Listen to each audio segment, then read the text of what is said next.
Assalamualaikum warahmatullahi wabarakatuh. Salah satu alasan utama mengapa kita harus mempelajari teladan Rasulullah SAW, terutama dalam dimensi leadership dan manajemennya, karena Rasulullah SAW itu adalah the walking Quran.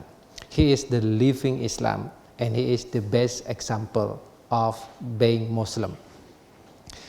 Bagaimana melihat Rasulullah SAW sebagai Quran yang berjalan? Ini tercermin dari hadis Aisyah radhiyallahu taala anha ketika ditanya oleh Sa'ad bin Hisham bin Amir. Beliau bersabda, "Faqultu ya ummal mu'minin, nabi'ni an khuluqi Rasulillah sallallahu alaihi wasallam." Fa ajabat, "Alasta taqra'ul Qur'an?" Qala bala. Oke. Fa inna khuluqa Rasulillah sallallahu alaihi wasallam kana al-Qur'an. Oke. Hadis sahih Muslim nomor 746. Satu ketika Sa'ad bin Hisham bin Amir datang ke Madinah. Kemudian beliau pun bertanya beberapa masalah terhadap Aisyah radhiyallahu anha. Salah satu di antaranya, "Wahai ummul mukminin, kasih tahu aku bagaimana akhlak Rasulullah SAW." Kemudian Aisyah radhiyallahu anha menjawab, "Bukankah engkau membaca Al-Quran?" Kata Sa'ad bin Hisham, "Betul, saya membaca Al-Quran." Kata Aisyah, "Kana khuluqu Rasulillah Al-Quran." Akhlak Rasul itu adalah Al-Quran. Jadi Rasulullah SAW itu adalah penjelmaan dari the walking Quran, the living Quran. Nah, bagaimana pengertiannya?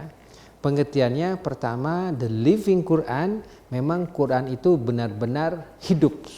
Quran itu benar-benar berfungsi, membangun jiwa yang mati.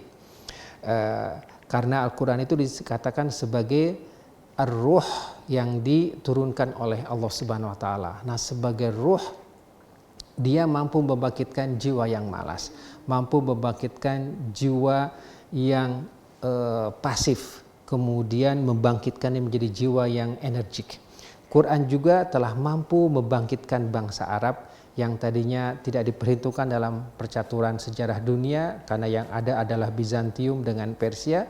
Orang Arab lebih kepada para penggembala dan pedagang, tetapi tiba-tiba datang Al-Quran, datang Rasulullah SAW, mereka menjadi hidup dan menjadi bangkit, menjadi pemimpin dunia. Seorang Umar di zaman jahiliyah terkenal dengan orang yang sangat kejam, sangat bengis, tetapi setelah menjadi muslim, Masya Allah bertransformasi menjadi seorang Umar yang gagah berani dan adil. Demikian juga seorang Bilal ibn Rabah, asalnya adalah seorang budak dari Ethiopia yang dicuekin di masyarakat, tidak berdaya, tetapi setelah datang Al-Quran, setelah datang terang Rasul, Masya Allah menjadi seorang gubernur di Bahrain. Itu adalah Quran yang hidup. Pengertian yang kedua, the living Quran adalah Quran yang hidup di masyarakat. Jadi Quran that lives in the society. Nah, satu masyarakat yang dihidupkan dengan nilai-nilai Al-Quran, maka dia akan bertransaksi sesuai dengan Al-Quran. Dia akan berinteraksi sesuai dengan Al-Quran. Dia akan membangun keluarga-keluarga sakinah, mawaddah, warahmahnya sesuai dengan Al-Quran. Dia akan berurusan politik sesuai dengan Al-Quran. Dan dia akan membangun budaya, seni, dan entertainmentnya sesuai dengan Al-Quran. Dia akan membangun peradabannya sesuai dengan Al-Quran. Itulah the living Quran atau Quran alive in the society. Yang ketiga, the living Quran adalah Rasul sendiri, yaitu Muhammad SAW yang merupakan penjelmaan dari Quran yang hidup, Quran yang berjalan.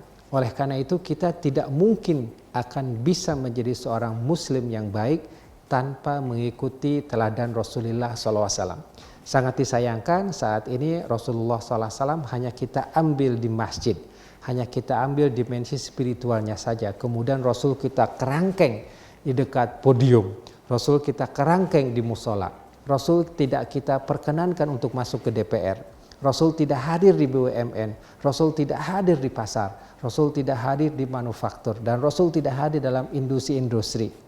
Sunnah Rasulullah SAW tidak ada dalam manual perusahaan-perusahaan kita. Sunnah Rasulullah SAW jarang dipajang di dinding dibandingkan dengan wisdomnya para filosof barat. Masya Allah. Inilah kesempatan bagaimana Rasul untuk bisa hadir dan bisa hidup di tengah-tengah kita. Semoga kita diberikan kemampuan, diberikan kekuatan dan keikhlasan untuk mempelajari the living Quran, the walking Quran. Billahi taufiq hidayah. Assalamualaikum warahmatullahi wabarakatuh.